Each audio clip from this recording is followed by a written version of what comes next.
Syiah kan ajarannya sesat. Kenapa? Misalnya boleh mut'ah, ya kawin yang semena-mena lah gitu kan. Kemudian juga sholatnya juga orang lain lima kali, ini 3 kali katanya. Katanya kiblatnya juga bukan ke Mekah, itu ke Irak katanya kan gitu. Dan masih banyak katanya lainnya. Iya, iya. Untuk menjawab itu ada 2 kalimat dari Sayyidina Ali bin Abi Thalib karramallahu wajhah yang sering orang nisbatkan sebagai imamnya orang-orang Syiah. Sayyidina Ali kemudian meletakkan keempat jarinya di antara mata dan telinga. Jadi jarak antara mata dan telinga ini 4 jari. Islam itu luas, kaya. Jadi disebut Syiah, kita semua Syiah. Disebut sunnah, kita semua juga sunnah. Adakah? Tinggal di googling saja Al-Quran orang Syiah, apakah muncul itu? Di Padang Arafah itu ada pembagian jalur. Jemaah haji Afrika lurus, jemaah haji Iran kanan. Artinya mereka berhaji. Salat zuhur, setelah salat zuhur langsung salat asar. Baik. Semua sepakat bahwa ini boleh, tapi jangan reguler. Apa ada dalilnya larangan itu? Terus menerus itu. Larangan jangan menjamak terus menerus. Apa ada dalilnya?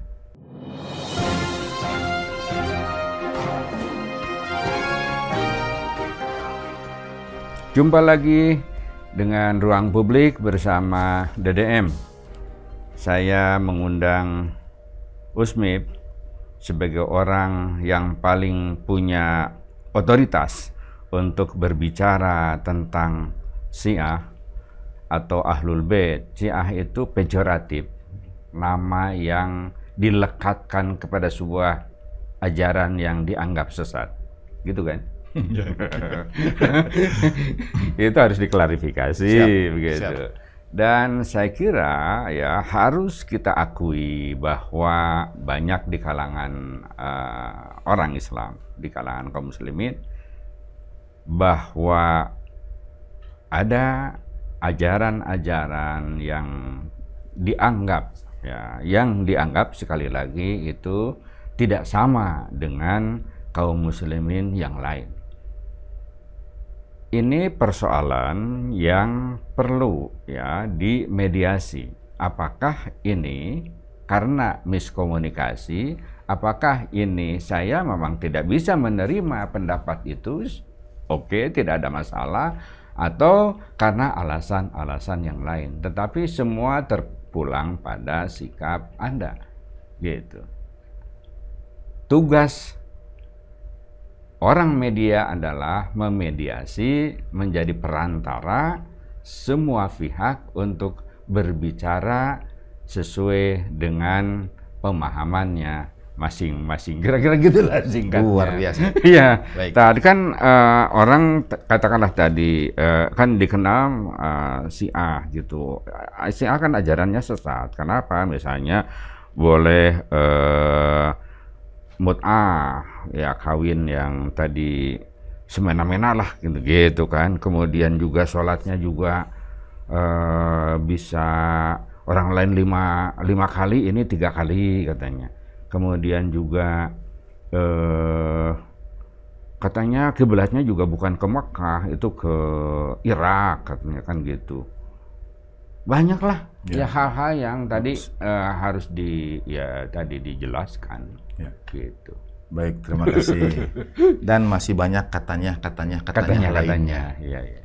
Untuk menjawab itu ada 2 kalimat dari Sayyidina Ali bin Abi Thalib karramallahu wajhah yang sering orang nisbatkan sebagai imamnya orang-orang Syiah.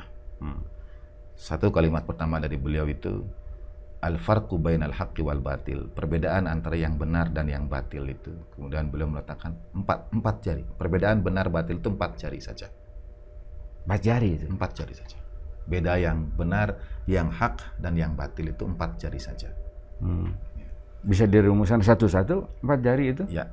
Sayyidina Ali kemudian meletakkan keempat jarinya di antara mata dan telinga.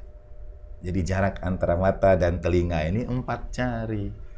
Jadi tergantung penglihatan dan pendengaran. Kebenaran adalah kau berkata, aku lihat. Kebatilan itu kalau masih katanya. engkau dengar, masih katanya orang Syiah punya Al-Quran yang beda. Sudahkah dilihat Al-Quran yang berbeda itu? Adakah? Tinggal di googling saja Al-Quran orang Syiah, apakah muncul itu Al-Quran yang beda? Ternyata tidak terbukti. Misalnya, ya. Itu berarti katanya. Jadi hindarilah katanya. Okay. Yang kedua ada dari Sayyidina Ali juga, annasu a'da'u ma jahilu. Manusia itu cenderung memusuhi apa yang tidak dia ketahui. Gitu. Saya sebetulnya termasuk yang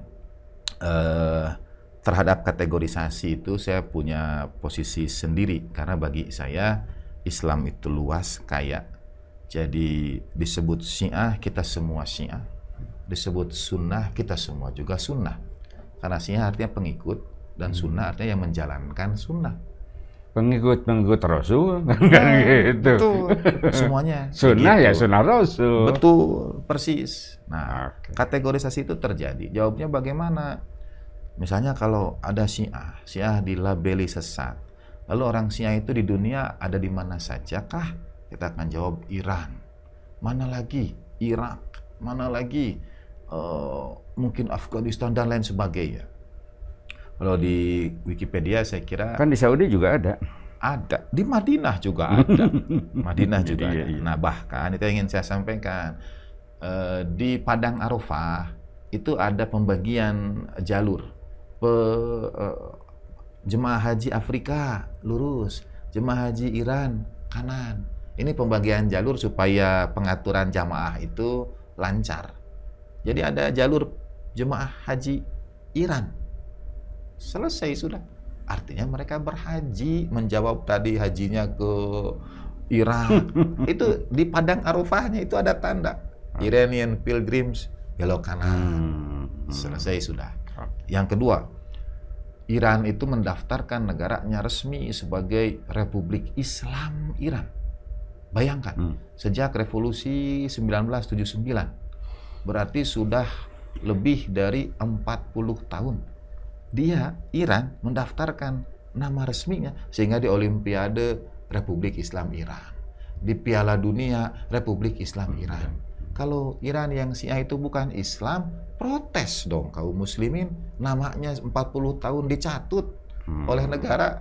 Jadi harus diajukan ke Mahkamah Internasional kalau karena mencatut nama Islam betul. Yang sangat mulia. Betul.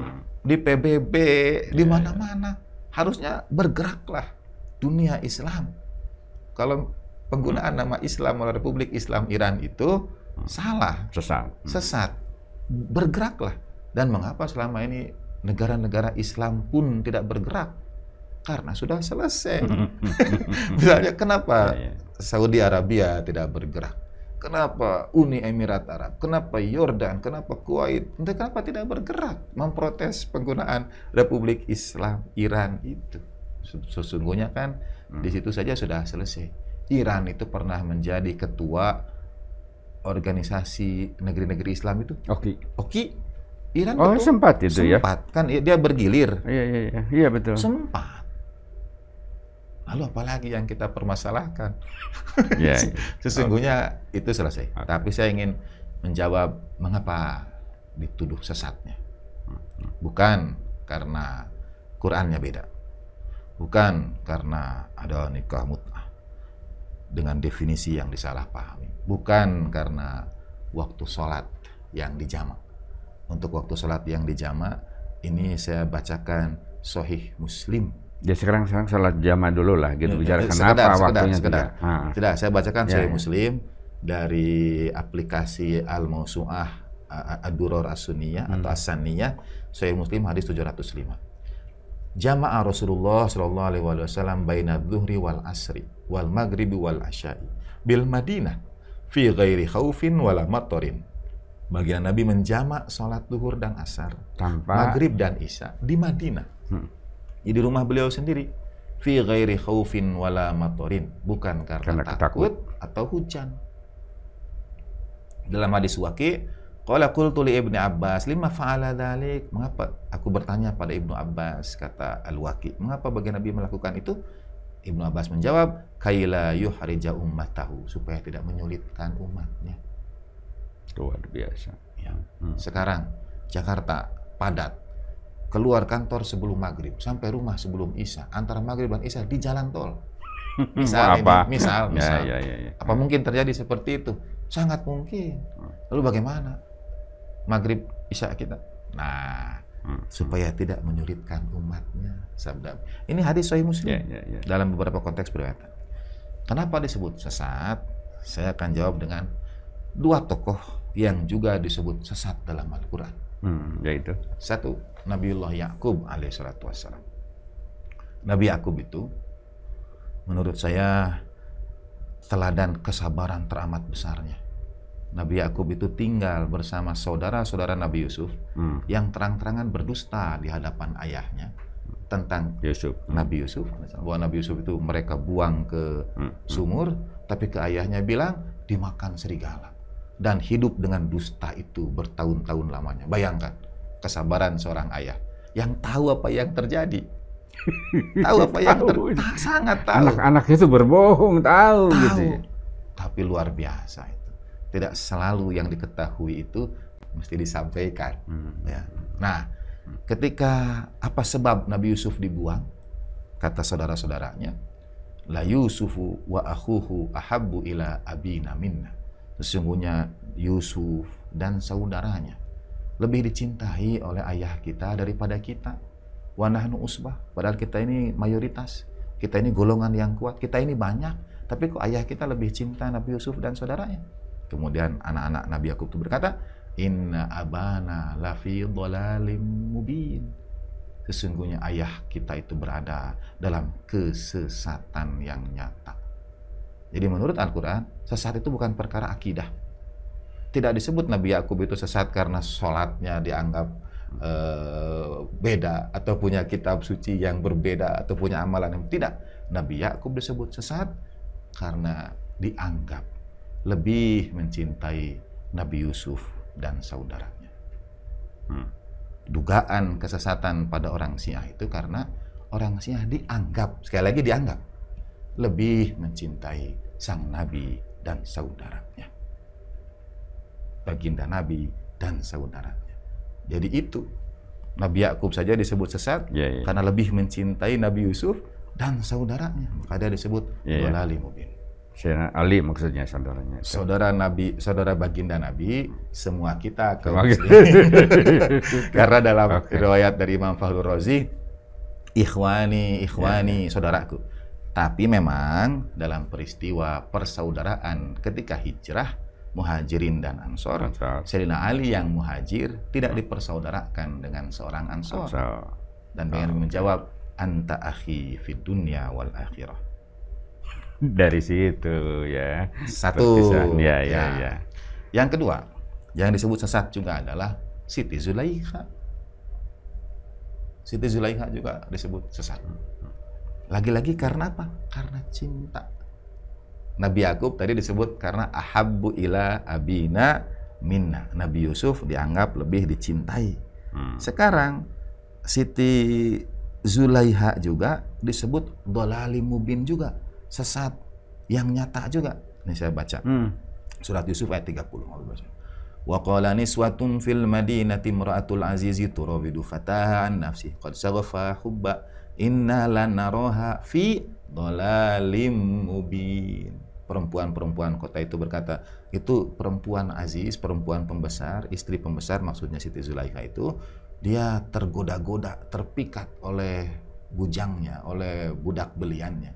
Ia sudah dikuasai oleh cinta, qad saghafa hubba. Kemudian kata perempuan-perempuan kota itu, inna, sesungguhnya kami, lanaroha, melihat Siti Zulaikha itu fi dhalalim mubin, berada dalam kesesatan yang nyata.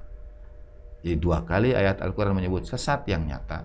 Itu untuk orang yang dianggap punya cinta lebih kepada yang lain. Mereka mengatakan seharusnya tidak begini cinta itu, maka ini sesat. Dalam Al-Quran itu bukan perkara akidah ternyata, tapi perkara hati, perkara cinta. Jadi sesat tidak sesat itu persepsi suka, tidak suka, kan gitu, atau karena kurang informasi. Betul. Gitu. Dalam konteks ini, semua yang menganggap sesat itu saudara Nabi Yusuf, yang ini perempuan-perempuan kota. Jadi sebetulnya anggapan sesat itu dari mereka-mereka. Ya, gitu. Ya. Baik, balik lagi ke soal sholat tadi. Ya. Nah, sebetulnya kan di kalangan kaum muslimin sebagian juga kalau soal sholat yang disatukan, ya, lohor, asar, itu kan ada syarat karena tadi hujan, ya, ada tadi karena takut atau bertamu segala macam gitu. Ya, ya itu di kalangan salah satu kelompok Islam dilakukan kan gitu. Ya. Hanya katanya jangan dilakukan secara reguler gitu. Nah, sekarang di kalangan Ahlul Bait itu kalau misalnya saya pengen sholat terpisah aja, misalnya zuhur, kemudian karena punya waktu cukup ini sholat zuhur, kemudian pada saatnya kemudian azan asar asar gitu. Boleh nggak itu? Sangat boleh. Sangat boleh. Sangat boleh. Gitu. Nah, tapi tidak apa-apa juga tadi salat zuhur, setelah salat zuhur langsung gitu, salat asar. Langsung salat asar. Baik. Dalilnya adalah dalam kaidah yang disepakati oleh ulama kaum muslimin seluruhnya, dalam perkara ibadah semuanya itu tidak boleh kecuali ada dalil. Oke, tidak boleh melakukan peribadatan apapun kecuali ada dalil. Dalam urusan muamalah, dalam ibadah semuanya terlarang kecuali ada dalil. Dalam urusan muamalah semuanya boleh kecuali ada dalil yang melarangnya. Oke. Gitu. Nah, seperti tadi kata Kang Deddy, semua sepakat bahwa ini boleh, tapi jangan reguler, jangan dilakukan ini terus menerus. Apa ada dalilnya larangan itu? Terus menerus itu. Larangan jangan menjamak terus menerus. Apa ada dalilnya? Sepakat tentang jamak boleh, tapi jangan dilakukan terus menerus. Nah, kata tapi jangan dilakukan terus menerus itu dalilnya apa? Nah, ada dalilnya. Kaul ulama mungkin gitu. Ya tentu. Kalau kaul ulama pun ditelusuri ulama yang mana, atas dasar apa ulama itu kemudian menentukan jangan terus menerus. Misalnya, itu yang mesti ditanyakan. Ya, jarangnya itu bertanya seperti itu. Ya, apa ada dalilnya gitu ketika tadi dikatakan jangan terus-menerus dilakukan sholat yang yang disatukan itu. Betul, gitu. Kan kita belajar, sama-sama belajar. Karena sesungguhnya saya sangat percaya, saya itu tadi tentang kategorisasi Sunni atau Syiah, menurut saya kita semua ini Muslim yang dalam diri kita, sama seperti kalau kita tanya, Kang, anak saya pernah dalam formulir pendaftaran kampus ditanya etnis. Tanya etnis. Apa hubungannya? Saya juga tidak tahu. Tapi dia tanyanya begini. Abi kan Jawa Barat, orang Sunda. Istri dari Sumatera. Lalu saya orang apa? Dia orang apa? Dia mau jawab Sunda kah? Apakah ini dari jalur ayah? Dia merasa jalur ibu juga punya hak. Nah, untung di ujung itu ada al-manjilatu bainal manjilatain. Untung di ujung itu ada Indonesia. Itu yang menyatukan. Itu tulis Indonesia. Sama seperti saya. Ayah saya Sunda. Tapi keturunannya itu dari Magelang. Berarti saya ini Jawa atau Sunda? Ya. Dari Magelang. Tapi yang dari Magelang ini juga konon dari Sumedang gitu. Jadi serba ini, kita ini Indonesia, etnis kita itu sebetulnya sudah, nah menurut saya demikian pula bermazhab. Mazhab itu kita mengambil dari semuanya. Dari Syiah kita ambil, dari Sunni kita ambil, Sunni juga Sunni yang mana? Yang mana? Banyak, itu betul. Kita ambil berdasarkan dalil, begitu. Nah, seperti yang Kang Deddy sampaikan, bahwa sholat di jamaah dilakukan juga. Tapi tadi ada batasan, jangan terus-menerus. Nah, yang meski itu kemudian perlu dipertanyakan dalilnya apa. Bagaimana? Benar. Itu tolong dicariin itu ya. Gitu.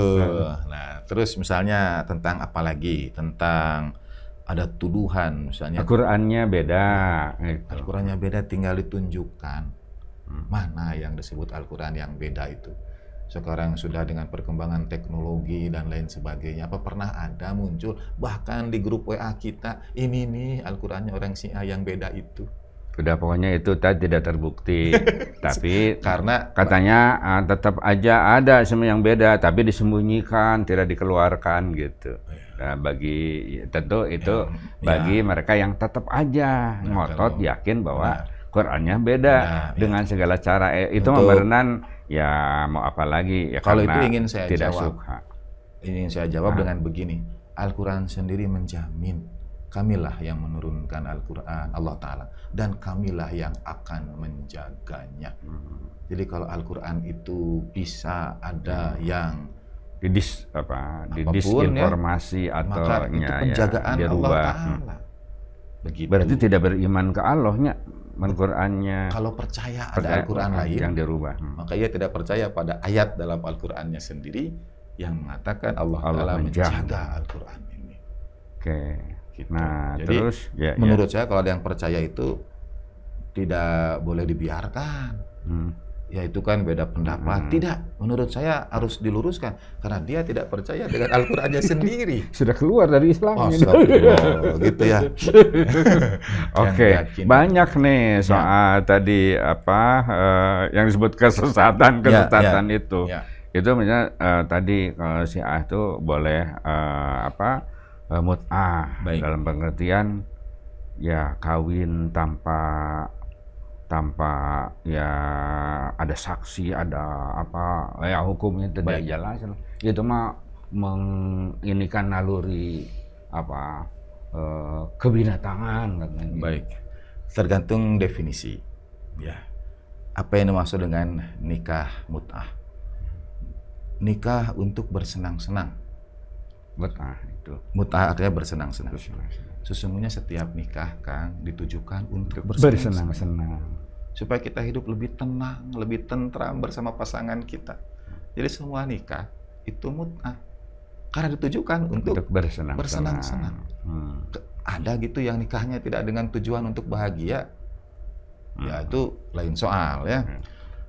Lalu kawin kontrak. Kontrak itu perjanjian.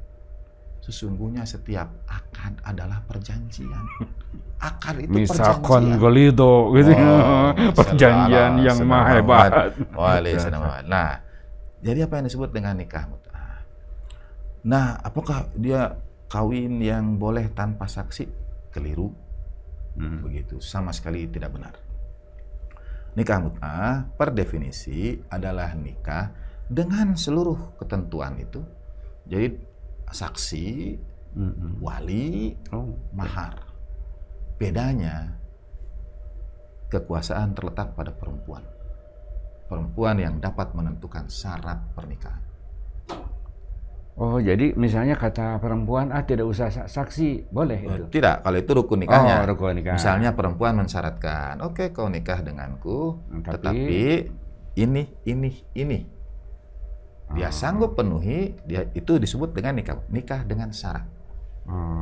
Analoginya, jadi perempuan yang menentukan syarat itu. Perempuan, kekuatan diberikan pada pihak perempuan. Saya pengen 500 miliar Anda tidak sanggup ya jadi. Misalnya, ya. Nah, kondisi yang sama dilakukan oleh pemerintah kita. Pemerintah kita itu setelah akad nikah akan meminta pasangan untuk membaca sebuah perjanjian, sebuah syarat yang disebut dengan sigot ta'liq. Saya berjanji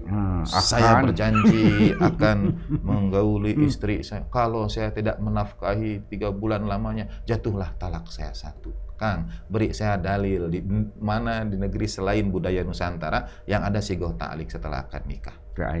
Apakah ada di Saudi Arabia? Itu menurut saya ijtihad para ulama Nusantara untuk menjaga hak perempuan. Jadi sebenarnya bid'ah sebenarnya mah gitu. Hasanah. Nah, jadi kalau saya menyakiti badan fisik istri saya dan istri saya tidak rela lalu mengadukan ke pengadilan agama, Kang, itu tidak ada dalam hadis. Apa ada? Tidak ada. Nggak, yang jadi kontroversinya kan ini, bahwa dulu sejarahnya mut'ah itu dibolehkan pada saat perang gitu umat Islam dengan negara-negara yang lain. Tapi kemudian Nabi itu katanya mengharamkan belakangan. Dalam studi hadis, kapan bagian Nabi melarang beda-beda. Ada melarang di waktu Fathu Makkah. Jadi hadis larangan itu berbeda-beda. Okay. Ada larangan di waktu perang Hunain. Ada larangan di waktu yang lainnya. Larangannya berbeda. Tapi bolehkah kita bersepakat bahwa baginda Nabi berarti pernah menghalalkan? Iya. Mungkinkah baginda Nabi menghalalkan sesuatu yang tidak baik? Tidaklah ya. Selesai. Semua tuduhan terhadap nikah mut'ah, kalau baginda Nabi pernah menghalalkan, tuduhan yang sama itu akan dituduhkan pada baginda Nabi SAW. Maukah kita bertanggung jawab untuk itu? Menyatakan bahwa Nabi pernah berbuat salah dengan membolehkan mut'ah. Ya, kalau nikah mut'ahnya itu dipahami dengan yang tadi itu, dan lalu baginda Nabi ini kan nafsu dan lain sebagainya. Ya. Benar. Ya. Wal iyadzubillah tsumma astagfirullah. Kita mohon ampun pada Allah Ta'ala kalau tuduhan. Jadi pertanyaannya, apakah baginda Nabi pernah menghalalkan? Kalau ternyata kaum muslimin sepakat pernah. Selesai sudah. Tidak boleh kita kemudian menuding yang pernah baginda Nabi halalkan itu sebagai sesuatu yang tadi tujuannya hanya untuk konsumtif semata dan lain sebagainya. Kan berat konsekuensinya kan. Gitu. Gimana dengan hukum nasakh mansuh? Baik. Kan bisa jadi kan itu dijadikan dalil. Betul, betul. Jadi perintah. Nah, di situ mungkin ada perbedaan. Dalam mazhab Ahlul Bait alaihi wassalam, semua yang dihalalkan baginda Nabi halal hingga hari kiamat. Sementara dalam mazhab asumsinya begitu ya. Benar. Perintah. Sementara misalnya di dalam pelarangan nikah mut'ah, ada juga riwayat yang melarang itu Khalifah Umar bin Al-Khattab. Bukan Rasul. Itu tadi ada yang diriwayat di perang Tabuk, perang Fathu Makkah. Bahkan ada misalnya mut'atani kana, ada dua jenis mut'ah yang dahulu ada di zaman baginda Nabi, kata Khalifah Umar. Yaitu, artinya Khalifah Umar mengakui ada. Kemudian Khalifah Umar melarangnya. Yaitu haji tamattu, haji mut'ah, dan nikah mut'ah. Oh, berarti sebenarnya mungkin perbedaannya di sini ada yang asumsinya apa yang dilakukan oleh sahabat, terutama Sayyidina Umar, ketika misalnya tadi beliau melarang, karena tadi atiullah wa atiur rasul wa ulil amri minkum, maka mengikuti itu berarti sama dengan mengikuti Rasul. Asumsi kan gitu. Ya. Gitu. Itu saya setuju dan terima. Tetapi untuk menisbatkan bahwa nikah mut'ah itu tadi dengan tuduhan-tuduhan untuk nafsu, syahwat dan sebagainya, berarti kita apalagi menginikan ke Ahlul Bait, gitu ya. Tidak fair. Ketika Khalifah Umar juga kemudian melarang itu, apakah di zaman Khalifah Abu Bakar ada? Nah, berarti kan rentang waktu kemudian, bahkan kan di zaman Abu Bakar itu ya diakui itu terjadi. Ya, yang sampai pada kita dua jenis mut'ah yang ada di zaman baginda Nabi dan dilarang di zaman Khalifah Umar itu haji tamattu dan nikah tamattu. Dan Abu Bakar ya berarti tetap masih dilaksanakan. Sekarang kata Akang tadi diikuti perintah Khalifah Umar itu oke. Tapi pada saat yang sama kan 90% lebih jemaah haji sekarang itu hajinya tamattu. Kalau tamattu maka sementara tamattu ini dilarang di zaman Khalifah Umar. Kalau ikut dua-duanya. Haji tamattu juga dilarang juga. Kalau mau konsisten ikut tadi sahabat. Benar.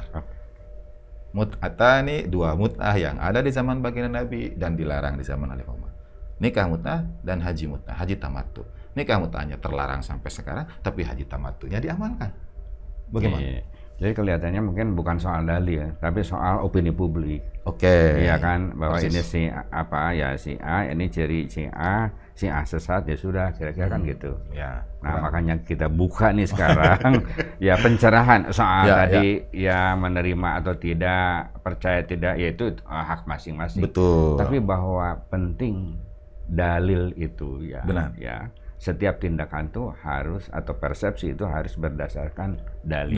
Dan dalil itu jangan sepihak gitu loh. Dan tidak berarti sekali lagi ada nikah mut'ah itu lantas permisif dan seterusnya. Saya justru ingin menyoroti satu hal, ini pendapat saya pribadi, yaitu nikah siri beredar ada di kalangan dan lain sebagainya. Apa bedanya itu mut'ah dengan nikah siri? Pertanyaan saya, adakah nikah siri di zaman baginda Nabi? Tidak ada. Adakah di zaman kita? Nah, banyak saya termasuk yang punya pendapat pribadi terhadap nikah siri. Tidak anti poligami, tidak sekali lagi anti poligami, tapi anti nikah siri. Kenapa itu? Prinsip poligami mensyaratkan keadilan. Adilkah kalau istri kedua tahu ada istri pertama, tapi istri pertama tidak tahu kalau ada istri kedua? Tidak fair ya. Adil atau tidak? Apalagi yang istri yang tua mah pengabdiannya sudah begitu lama gitu ya. Itu bagian lain. Tapi yang samanya ini, yang kedua. Jadi kalau mau poligami, ya tahu sama tahu, silahkan, monggo. Lapor lah gitu ya. Mohon izin. Gitu. Ya, nah itu saja. Apakah adil kalau istri kedua tahu ada istri pertama? Tapi istri pertama tidak tahu ada istri kedua. Dia sudah melanggar satu prinsip izin poligami, yaitu keadilan. Kayak hari mut'ah itu perlu izin juga nggak? Nikah mut'ah sama seperti nikah pada umumnya tadi saya sampaikan, kecuali dengan syarat yang perempuan bisa tegakkan. Jadi mesti ada izin wali. Dengan rukun-rukun nikah mesti ada saksi. Kecuali untuk janda. Dan itu sama dengan yang pada umumnya juga di izin walinya ya, kalau saksinya tetap sama. Perbedaannya itu sampai ada seorang penulis Mesir, katakanlah misalnya kalau nikah mut'ah itu nikah dengan kurun waktu tertentu, misalnya begitu ya, disebut dengan nikah sementara. Nah, seorang penulis Mesir kemudian mengatakan begini, kita mau pilih yang mana? Nikah sementara yang kapan saja dapat dipermanenkan, atau nikah permanen yang kapan saja dapat diputuskan? Iya. Gitu. Oke. Ya. Nah, sekarang balik ke lanjut ke ini soal ziarah ke Imam Hussein yang katakanlah itu arba'in itu ya. Yang dituduh tadi kiblatnya di sana, kemudian juga ketika merayakan tadi kesedihan itu melukai diri, padahal kan dilarang oleh Islam gitu, katanya kan gitu. Kenapa justru dilakukan? Sebelum saya jawab, kenapa tuduhan yang sama tidak dialamatkan kepada para jawara kita yang ahli debus? Apakah mereka tidak melukai diri mereka? Reog Ponorogo, tradisi budaya bangsa ini, tusuk sana, tusuk sini, makan ini, makan itu. Beranikah kita menyebut mereka juga sesat? Ya itu tidak boleh lah kira-kira gitu. Ya, atau itu tidak boleh dilakukan? Gitu. Kenapa? Tidakkah itu kurang lebih sama? Apakah itu tidak menyakiti diri sendiri? Nanti orang akan bilang, oh itu kan ilmu. Bolehkah saya juga katakan kalau bagian sini juga dilandaskan atas ilmu? Bukan berarti ada ini, Kang. Hanya sebagai analogi saja. Bagi analogi. Nah, menyakiti diri sendiri terlarang. Para ulama sepakat semua. Tidak ada ikhtilaf soal itu. Tidak ada ikhtilaf. Tetapi ada satu hal. Kan pemahaman masyarakat awam umumnya tidak selalu sama. Pernah ada satu zaman, kayak kalau misalnya melihat ada tradisi di YouTube, ada, telusuri kapan dimulai tradisi itu. Pertama, hal seperti itu bisa sangat mudah difabrikasi di YouTube, diproduksi. Konten itu untuk menyudutkan satu kelompok memang diproduksi. Itu sangat mudah. Gitu. Yang kedua, pernah ada satu saat ketika misalnya di dalam di masa penjajahan Inggris, di negeri-negeri yang di situ ada orang-orang Syiah, mereka berduka. Lalu dikatakan, kalian belum sepenuhnya berduka kalau tidak merasakan penderitaan apa yang dirasakan oleh junjungan kalian itu. Misalnya kalau di jalan penderitaan di Palestina itu ada yang berperan sebagai Yesus, lalu mengangkat salib dan mengenakan mahkota berduri, ingin merasakan penderitaan Yesus, berjalan memanggul, gitu. Jadi kata faktor kolonialisme Inggris waktu itu, kalian belum sejati kesedihan kalian, cinta kalian kalau tidak ikut merasakan apa yang dirasakan oleh junjungan kalian. Nah, ini perkara ilmu, perkara pemahaman, dan sudah sangat minim, terlarang oleh para ulama, tidak boleh. Kalau ada yang masih melakukannya dengan pemahaman seperti itu, sekali lagi itu proses pencerahan, ya, proses keilmuan, ya. Terlarang, iya, dan sudah ya mungkin kalaupun ada di YouTube dan lain sebagainya, mungkin fabrikasi untuk menyudutkan atau karena ketidaktahuan. Tapi kelihatan di India yang rada ini ya. Benar. Yang seperti itu. Betul. Jadi kolonialisme yang terjadi juga memang di India. Betul sekali. Iya. Dan di India itu juga seperti para Brahmana punya ilmu-ilmu debus juga. Iya. Bukan mereka misalnya tidur di atas bantalan paku itu kan, dan lain sebagainya. Bukan orang Banten saja ya. Bukan, ya kurang lebih. Oke. Oke, Ted. Apalagi yang sering dijadikan tuduhan kesesatan itu?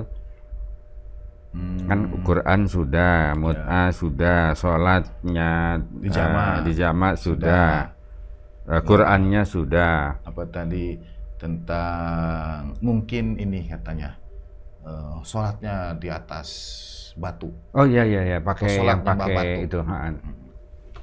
Mungkin itu barangkali. Iya, pakai batu ya. Pertama, jantungnya peribadatan kita itu adalah Masjidil Haram. Iya kan? Kita sholat menghadapkan wajah kita ke arah Masjidil Haram. Dan Masjidil Haram sampai sekarang hingga detik ini itu tidak pernah beratap. Masjidil Haram, Ka'bah, ini Ka'bah, ini lantai tawaf, apa ada atapnya, kubahnya, domnya? Tidak ada. Tidak ada ya. Tidak pernah ada. Apa tidak kepikiran bikin kubah? Karena seluruh, paling tidak 90 sekian persen masjid di seluruh dunia ingin memperindah kubah.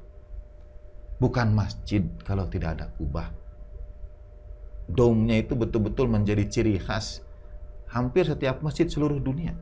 Sementara Masjidil Haram, jantungnya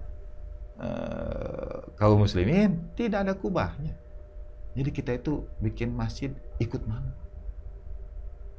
Yang ada kubahnya itu ikut mana? Karena Masjidil Haram tidak punya kubah. Sebetulnya ada jawabannya, Kang. Cuma ini aja. Ya. Retoris. Okay. Yang kedua, karena ini digunakan lantai tawaf, ini Ka'bah, ini digunakan lantai tawaf. Sekarang lantainya itu marmer pualam. Dahulu apa? Tanah, pasir. Dahulu itu tempat tawaf itu pasir. Sampai sekarang depan Ka'bah tidak pernah diberi karpet. Tidak ada tawaf itu di atas karpet. Walaupun bisa dan sangat bisa. Semua sekitaran Masjidil Haram pakai karpet, tapi lantai tawaf itu tidak pernah. Apa sulitnya pakai karpet? Kenapa yang itu tidak ya? Kenapa? Dilalui tawaf dan orang sholat di atasnya. Sebelum ada lantai pualam, tanah. Artinya sujudnya di atas apa? Tanah. Bukti bahwa Masjidil Haram tidak pernah ada kubah. Banjir, hujan, ya banjir. Kita tahu tahun 1900 sekian Ka'bah pernah banjir. Sampai sekarang tidak ditutup itu. Kalau kita berangkat ke Masjid Nabawi, ada museum sejarah baginda Nabi. Di situ ada maket Masjid Nabawi lama. Di situ juga ternyata terbuka pasir, berpasir. Ada nggak hadis-hadis yang menerangkan, menjelaskan ketika misalnya sahabat kan dulu zaman Nabi memang tanah gitu ya? Benar. Terus pakai itu serban. Karena panas kan, terik matahari gitu. Terus sujudnya itu di atas sorban gitu. Kemungkinan besar Kang Deddy sudah baca hadisnya. Ya katanya gitu. Ya. Ataina Rasulullah Sallallahu Alaihi Wasallam, ini dalam Sahih Muslim. Kami datang pada baginda Nabi Sallallahu Alaihi Wasallam dan mengadukan panasnya udara. Begitu. Nah kemudian para sahabat minta izin supaya menggelar serbannya. Artinya sebelumnya sholat di atas tanah gitu. Jadi mau menggelar serban ada dalilnya. Kita menghormati, pakai karpet ada yang menggelar. Tapi kalau melihat orang juga sujud di atas tanah ada juga dalilnya. Karena permintaan menggelar serban itu dilarang. Tidak, karena permintaan menggelar serban itu ketika sujudnya itu di atas tanahnya itu terasa haram, panas. Berarti sebelumnya sujudnya di atas tanah. Nah, tapi sempat ada hadis lain kan itu di ini sama Rasul itu si sorbannya itu. Nah itu yang saya sampaikan. Ada keterangannya kan itu. Ada nggak hadis itu? Sepengetahuan yang saya tahu bagian Nabi mungkin masuk bab takrir. Jadi bagian Nabi mendiamkan. Mendiamkan. Nah, yang terakhir ini saya tidak tahu benar atau tidak, tapi saya pernah sampai informasi ini katanya yang harus dikonfirmasi dari Cak Nur Allahyarham. Beliau menyampaikan dahulu para sahabat itu sholat di atas tanah dan padang pasir itu berdebu, sehingga ketika mereka sholat debu-debu yang kecil-kecil padang pasir itu menempel di alis dan di janggut mereka. Karena itu setelah sholat kemudian mereka membersihkan debu-debu itu. Tradisi yang kita lakukan sekarang, walau kita sholat di atas karpet, kita kalau sholat begini, walau sholat di atas karpet, walau tidak ada debu dan walau tidak berjanggut, itu kemudian kita usap juga, gitu. Itu asal usulnya karena ada debu, karena tanah itu. Ya mungkin tadi karena tadi ada karpet, masih juga pakai tanah gitu. Ya. Nah, mungkin dianggapnya berarti pakai karpet itu tidak sah gitu, mungkin gitu. Tidak ya. Pakai karpet sah. Artinya silahkan saja itu pakai karpet, tapi jangan kemudian yang pakai tanah itu dianggap disesatkan. Karena ada tadi dalilnya itu adalah tadi Rasul bersujud di atas tanah. Ada dalil yang menceritakan bagaimana Nabi sujud di atas tanah. Ditambah tadi fakta Masjidil Haram, gitu. Itu tidak beratap, tidak berkarpet. Gitu. Baik. Sementara mungkin kontroversi itu dulu. Nanti kita lanjut kalau masih ada waktu. Tolong direnungkan. Sampai jumpa.